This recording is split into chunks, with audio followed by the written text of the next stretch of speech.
Well, at first when I moved to Oneonta, I heard they were in a cult. And this, oh my goodness, and we finally came to eat here, and they're really nice people. It was really, open. Yeah. A lot of people also believe it's a cult, but it's no more a cult than any other type of religion. We are part of the radical life of Acts 2:44, which is something that is spoken of in the Bible. Although a lot of people think it's just past history or don't even know about it, but it's actually a life that the original people who followed the Son of God lived. They lived a life together. Like it says, all who believed were together and shared all things in common. All who believed. So that original life is the life that we want to get back to. That's the state of mankind, is that we live. A lot of humans are living in a fog, in a dim state, not thankful and futile, just worried about what type of lights you need on your car or what I'm going to buy at the mall. I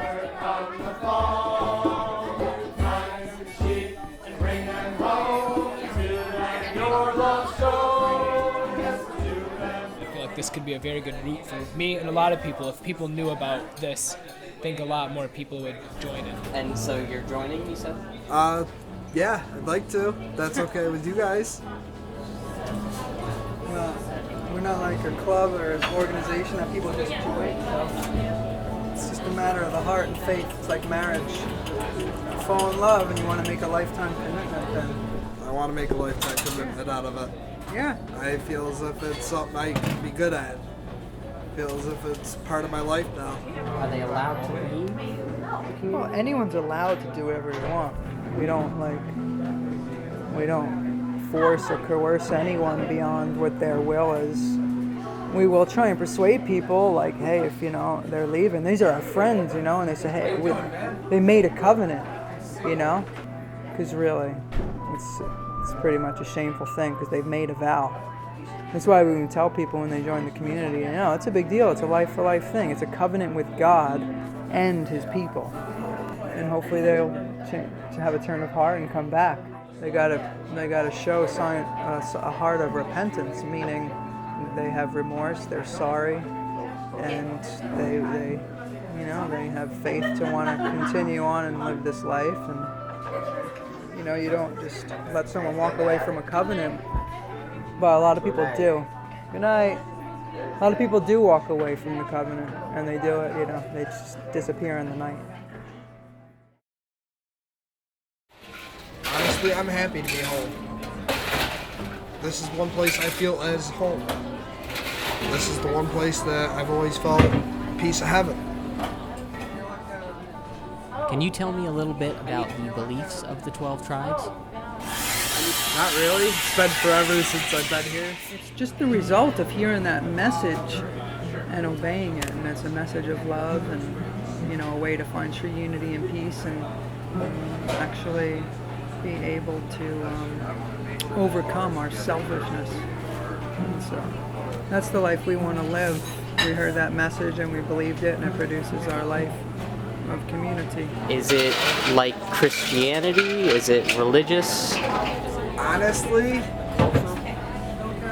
I don't know how to explain it. So we don't support the religious systems of the world because we don't think they're true prophecy. There's good people in all the different religions, but the religions are false. Because religion means relink, and true religion is only one, to relink you to God.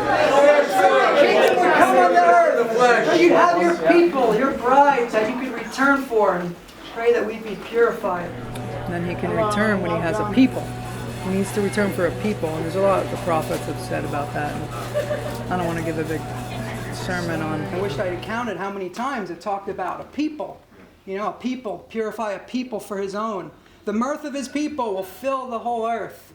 Come back to me, my people, return. Like that is the prophetic word, and that is the message that must go out from a reality where His people are. Has the community of Oneonta welcomed the 12 tribes? Not at first. No, I heard people say they're going to come into town and they're going to go after your children on the streets and try and get them to join their cult. But now we're being welcomed a lot more. We're established here. We have this place. Local people love it. People who once said they never would come in here finally give in and come in, and they're like, I don't know what people are making a big deal about. You people are nice. You don't seem like some weird cult to me. I was wondering how women fit into the 12 tribes. We don't expect women to go out and carry heavy loads, lifting stuff, and to be like some strong and mighty protector of the family, but that's like what a man does.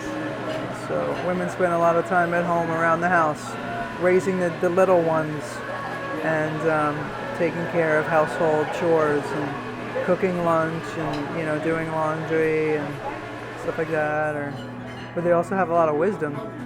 They're involved in counsel in the community, and they give their woman's perspective and the intuition and sensitivity that men don't have.